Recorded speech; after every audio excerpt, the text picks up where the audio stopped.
کوہ سلیمان کا تاریخی قلعہ ہرن۔ قدیم ہرن قلعہ کوہ سلیمان کے ضلع راجن پور سے تقریباً 60 کلومیٹر کے فاصلے پر واقع ہے۔ جہاں یہ قلعہ واقع ہے اس علاقے کو داجل کہتے ہیں، جہاں کی مقامی زبانیں بلوچی اور سرائیکی ہیں۔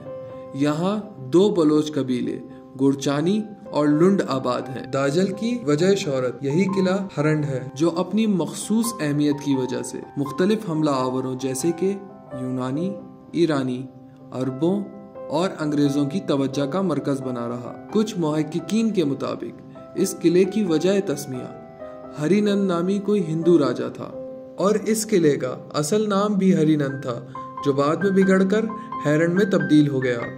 اس قلعے کو اکثر محققین منجو داڑو کی تہذیب کا حصہ تصور کرتے ہیں۔ اس کی وجہ یہ ہے کہ اس قلعے کی عمارتیں منجو داڑو کی عمارتوں کے طرز پر تعمیر کی گئی تھی۔ یہ قلعہ متعدد نامور فاتحین کے قبضے میں رہا۔ سکندر اعظم سے لے کر محمد بن قاسم، محمد غزنوی سے لے کر نادر شاہ اور احمد شاہ ابدالی سب اس قلعے پر قابض رہے۔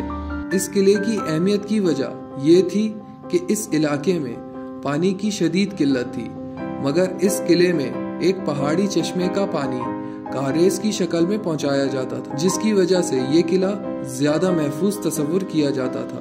اکثر حملہ آور اس وقت تک اس قلعے کو فتح کرنے میں ناکام رہتے تھے جب تک وہ اس قلعے کے زیر زمین پانی کی سپلائی کا پتہ لگا کر اس کو بند نہیں کرتے۔ اس کی اہمیت کی ایک اور وجہ یہ بھی تھی کہ وسطی ایشیا اور ایران سے ہندوستان پہنچنے کا راستہ بھی یہیں سے آتا تھا، اور اکثر حملہ آور ہندوستان میں حملے کے وقت ادھر ہی قیام کرتے تھے۔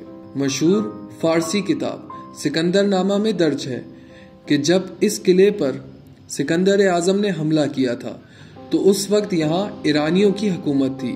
کتاب کے مطابق اس قلعے کو فتح کرنے کے بعد سکندر اعظم نے ایرانی بادشاہ دارایوش کی بیٹی رخسانہ سے متاثر ہو کر اسی قلعے میں شادی کی تھی۔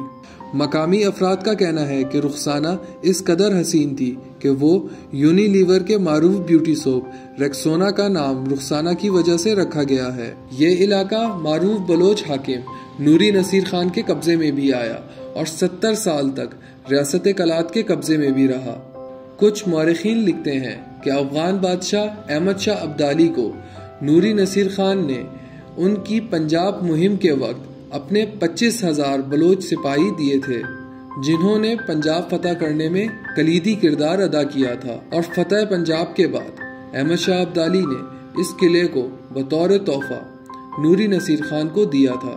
جبکہ کچھ مورخین یہ لکھتے ہیں کہ یہ قلعہ نوری نصیر خان کو معاہدہ کلات جو 1758 میں نوری نصیر خان اور احمد شاہ ابدالی کی جنگ بندی کے بعد ہوا تھا، اس وقت احمد شاہ ابدالی نے نوری نصیر خان کی آزاد حیثیت کو تسلیم کیا تھا، اور یہ علاقہ نوری نصیر خان کے ماتحت آیا۔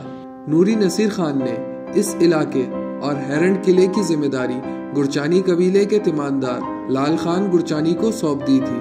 گورچانی قبیلہ رند بلوچوں کی ایک شاخ بتایا جاتا ہے۔ 18ویں صدی میں سکھ رنجیت سنگھ کی قیادت میں ایک بڑی طاقت بن کر ابھرے اور ریاست کلات کو شکست دینے کے بعد اس قلعے پر قابض ہو گئے۔ سکھوں کی حکمرانی کے وقت اس قلعے کو مضبوط کرنے کے احکامات ملتان کے سکھ گورنر ساول مل نے جاری کیے تھے، جس کے بعد اس قلعے پر سکھوں نے اینٹیں لگا کر مضبوط کرنے کی کوشش کی تھی، تاہم وہ اس میں مکمل طور پر کامیاب نہیں ہوئے۔ ریاست کلات کی مدد سے گورچانی اور لنڈ قبیلوں نے قلعے پر 2 دفعہ دھاوا بولا تھا اور 40 سکھ بھی قتل کیے تھے۔ اس کے رد عمل میں ساول مل نے گورچانی اور لنڈ قبیلے پر لشکر کشی کرنے کے لیے ملتان سے سکھ لشکر بھی بھجوایا تھا، جس کے نتیجے میں دونوں قبیلوں نے پہاڑوں کا رخ کیا اور سکھ حکومت کے خلاف اپنی مزاحمت گوریلا طرز سے جاری رکھی۔ 1839 میں طاقتور سکھ حاکم رنجیت سنگھ وفات پا گئے۔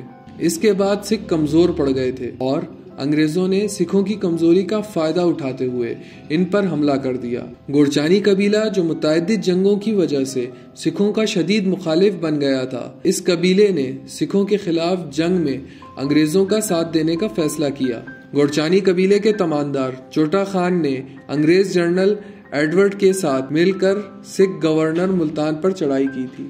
گورچانی قبیلے کی بہادری سے متاثر ہو کر انگریزوں نے انہیں اس خطے یعنی کوہ سلیمان کا سب سے سرکش قبیلہ قرار دیا تھا۔